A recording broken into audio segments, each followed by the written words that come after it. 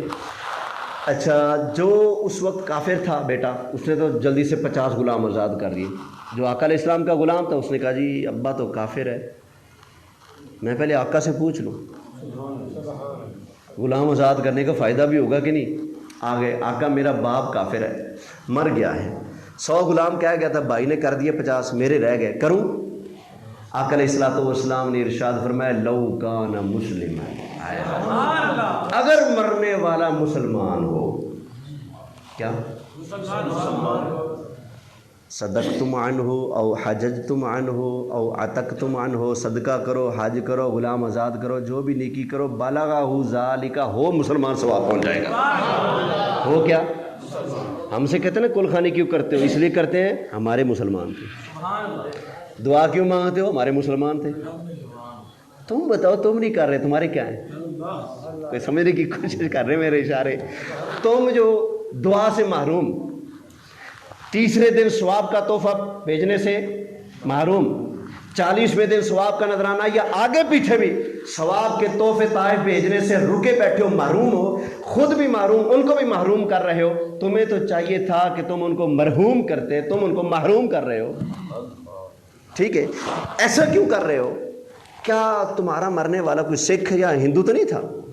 کیونکہ مسلمان ہو تو ثواب پہنچتا ہے۔ تمہارے ہر سوال کا جواب یہ ہم کیوں کرتے ہیں؟ ہمارے مرنے والے مسلمان۔ آج کے بعد جواب نہیں دینا، جواب ان سے لو، تم کیوں نہیں کرتے؟ خیر ہے، ٹھیک ہے نا، سوال ان سے کیا کرو بھئی، خیر ہے، مسلمان کو تو ثواب پہنچتا ہے، تم ثواب نہیں پہنچا رہے، خیر ہے، کوئی رولا ہے؟ خیر ہے، کیوں نہیں پہنچا رہے ثواب؟ سر اٹھا کے جیو، عقیدہ تمہارا ہی سچا ہے، خدا کی قسم اٹھا کر کہتا ہوں، عقیدہ انہی کا سچا ہے جو یا رسول اللہ کہتے ہیں۔ یہ حضور کو حاضر و ناظر کے بارے میں، عقیدے کے بارے میں تھوڑا سا بتا دیں۔ اور یہ کچھ لوگ کہتے ہیں کہ حضور اپنے جسم اقدس کے ساتھ ہر محفل میں موجود ہوتے ہیں، تو اس کے بارے میں ہمارا یہ نظریہ ہرگز نہیں کہ آقا علیہ السلام اپنے جسم اقدس کے ساتھ ہر جگہ حاضر ناظر ہیں، نہیں، ٹھیک ہے۔ ہمارا یہ نظریہ ہے، نظریہ سمجھ لیں، عقیدہ سمجھ لیں۔ عقیدہ یہ ہے کہ آقا علیہ الصلوۃ والسلام کا جسم بشری، جسم اطہر، جسم معطر و معمر مدینہ شریف میں زیر گنبد خضرا جو جنت کا باغ ہے اس میں زندہ جلوہ فرما ہے۔ حاضر و ناظر کا مطلب یہ ہے کہ جیسے آسمان کا سورج ہے نا، جسم کہاں ہے اس کا؟ آسمانوں پر۔ دھوپ کہاں ہے؟ یہاں ملتان میں دھوپ ہے اس کی، سعودیہ میں بھی دھوپ، جسم وہاں، دھوپ ہر جگہ، جسم وہاں، گرمی، جسم وہاں، فیض اس کا، اس کے فیض سے فصلیں پکتی ہیں، ہے نا، اس کے فیض سے روشنی ہوتی ہے۔ ایک سورج ہے، ایک جگہ ہے، جسم وہاں، نگاہ یہاں، جسم وہاں، دھوپ یہاں، جسم وہاں، روشنی یہاں، جسم وہاں، نگاہ یہاں۔ اسی طرح نبوت کے آفتاب جو جناب محمد مصطفیٰ صلی اللہ علیہ وسلم، آقا علیہ السلام کا جسم وہاں، نبوت جسم وہاں، نگاہ یہاں، جسم وہاں، رحمت یہاں، جسم وہاں، میرے آقا علیہ السلام کی توجہ یہاں، میرے آقا کا جسم اوتھے، سرکار کی نبوت ایتھے۔ یہ ہے حاضر ناظر، یعنی وہاں بیٹھے بیٹھے میرے آقا علیہ السلام ساری کائنات کو ملاحظہ فرماتے ہیں۔ یہ ہے اس کا مطلب، حاضر ناظر کا مطلب۔ وہاں زندہ جلوہ فرمائے، وہی بیٹھے آقا علیہ السلام ساری امت کو ملاحظہ فرماتے ہیں۔ ساری امت آقا کی نظروں کے سامنے، میرے اعمال، آپ کے اعمال، سب کے اعمال حضور کے سامنے۔ یہ حاضر ناظر والا پورا جملہ یاد کر لیں۔ اصل میں ہمارے پورے جملہ اخبار الاخیار کے اندر حضرت شاہ عبد الحق محدث دہلوی رحمۃ اللہ علیہ نے بیان فرمائے۔ وہ فرماتے ہیں وبر اعمال امت حاضر ناظر، آقا علیہ السلام امت کے اعمال پر حاضر ناظر ہیں۔ کس چیز پر؟ اعمال پر۔ اجازت ہے جی، کافی ٹائم ہو چکا، اب آگے بھی جانا ہے۔ وہ فرما رہے ہیں کہ آخری سوال ہے۔ چل یہ رہنمائی فرما دیجیے گا، کئی لوگ شیخ پیر اولیاء اللہ کو نہیں مانتے، کیا اس کا کوئی ذکر ضروری ہے اولیاء اللہ شیخ بنانا؟ وَمَن يُضْلِلْ فَلَن تَجِدَ لَهُ وَلِيًّا مُرْشِدًا۔ جو گمراہ ہو جاتا ہے نہ اس کا کوئی ولی نہ اس کا کوئی مرشد، یہ قرآن حکیم ہے۔ جو گمراہ ہو جاتا ہے اس کا کوئی ولی مرشد نہیں ہوتا۔ نبی کریم علیہ السلام کی وفات کے بعد صحابہ کرام نے کس کی بیعت کی تھی؟ کس کی؟ حضرت ابوبکر صدیق کی۔ اس کے بعد کن کی بیعت کی؟ اس کے بعد کن کی بیعت کی؟ اس کے بعد کن کی بیعت کی؟ اس کے بعد کن کی بیعت کی؟ حضرت امام حسن کی، کئیوں نے حضرت امیر معاویہ کی، ٹھیک ہے۔ پھر حضرت امام حسن اور حضرت امیر معاویہ کی صلح ہوگی، ساری امت نے حضرت امام حسن اور حسین سمیت سب نے بیعت کی حضرت امیر معاویہ کی۔ تو یہ جو خلفائے راشدین اور صحابہ کی بیعت تھی نا، یہ بیعت طریقت بھی تھی، بیعت خلافت بھی تھی۔ نبی کریم علیہ السلام نے خود اپنے صحابہ کرام سے فرمایا کہ آؤ میرے ہاتھ پر بیعت کرو۔ بیعت رضوان کے علاوہ بھی مدینہ منورہ کی عورتوں کو آقا علیہ السلام نے فرمایا کہ آؤ میرے پاس آ کر بیعت کرو۔ وہ بیعت جو آقا علیہ السلام نے عورتوں سے لی، آج کل کے جاہل پیروں کی طرح نہیں تھی کہ آؤ میرے ہاتھ چاہت پا کے بیعت کرو، نہیں۔ آقا علیہ السلام نے ان کو کپڑا پکڑایا، میں آؤ بیعت کرو اس بات پر کہ نوحہ نہیں کرو گی، ماتم نہیں کرو گی، وویلا نہیں کیا کرو گی، اور بھی دیگر چیزوں پر نبی کریم علیہ السلام نے ان سے بیعت لی۔ اللہ نے خود قرآن حکیم میں ذکر فرمایا کہ محبوب یہ لوگ آپ کے پاس آ کر آپ کے ہاتھ پر بیعت کرتے ہیں۔ تو یہ جو بیعت طریقت ہے نا، پیر مرید پکڑنا، یہ وہیں سے ایک سلسلہ چلتا آ رہا ہے۔ ایک ہے ظاہری سلطنت، ایک ہے روحانی سلطنت۔ ظاہری سلطنت کی بیعت ہوتی ہے آج کل ووٹ کی صورت میں، اور جو باطنی سلطنت ہے نا اس کے وزیر اعظم رسول اللہ ہیں۔ اولیاء اللہ جو ہے نا، قطب ابدال غوث، یہ رسول اللہ کے جانشین ہوتے ہیں، ان کی بیعت کرتے ہیں تو یہ سلسلہ آگے چلتا ہے، رسول اللہ تک پہنچ جاتا ہے۔ نماز مسجد دے وچ جی کار دے وچ چلدی پڑھ سکتے ہیں، عورت مرد کے باہر پڑھنے کھڑو رک کر پڑھنی چاہیے نماز، ٹھیک ہے۔ چلتی ہوئی بس وغیرہ کے اندر نماز پڑھنا ایک اختلافی مسئلہ ہے، اور اختلاف سے بچنا بہتر ہوتا ہے۔ رک کر نماز پڑھنا یہ اتفاقی مسئلہ ہے، اور چلتی میں نماز ہوتی ہے یا نہیں، پڑھیں یا نہ پڑھیں، یہ اختلافی مسئلہ ہے۔ جیسے داڑھی کالی کرنا جائز ہے یا ناجائز ہے، یہ اختلافی مسئلہ ہے، اور داڑھی کو کالا کرنا ترک کر دینا چاہیے، اصلی حالت پر چھوڑیں، یا پھر اس کو مہندی سے لال کر لیں، رنگ لیں، یہ اتفاقی مسئلہ ہے۔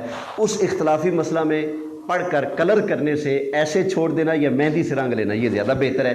اختلاف کے وقت اختلاف کو ترک کر دینا، جو آسان راہ ہو اتفاقی اس کو اختیار کر لینا یہ زیادہ بہتر ہے۔ زیادہ بہتر یہ کہ آپ کے پاس گاڑی شاڑی ہے، آپ روک لیں کیونکہ نماز پڑھ لیں۔ بس والوں کو کہیں وہ روک لیتے ہیں، نماز پڑھنے کا موقع دیتے ہیں، لہذا رک کر ٹھہر کر ہی نماز پڑھنا زیادہ بہتر ہے۔ اجازت ہے جی، اللہ کریم آپ سب کو سلامت رکھے۔ گلی چلتی پئی کعبے دے ہم اور وقت جا رہا ہو، وقت ختم ہو رہا ہو نماز کا، ٹھیک ہے، تو اس وقت علماء نے گنجائش دی ہے، لیکن بعد میں اس کا اعادہ کا فرمایا ہے۔ مجھے پھر کسی دن بلا لیں آپ۔ اصل میں نا آج میں نے نا 5 جگہ بیان کرنا ہے، میں نے ایک جگہ، اس کے بعد 4 جگہ میں نے حاضری دینی ہے، 4 مہینوں کے بعد پہلی مرتبہ بیان کر رہا ہوں۔ یہ بھی آپ یعنی کہ جمعہ کے بیان کے علاوہ میری یہ سرجری ہوئی تھی، اس وجہ سے بس گھر پر ہی ہوتا تھا، بیانات کے لیے نہیں جاتا تھا، اب نکلا ہوں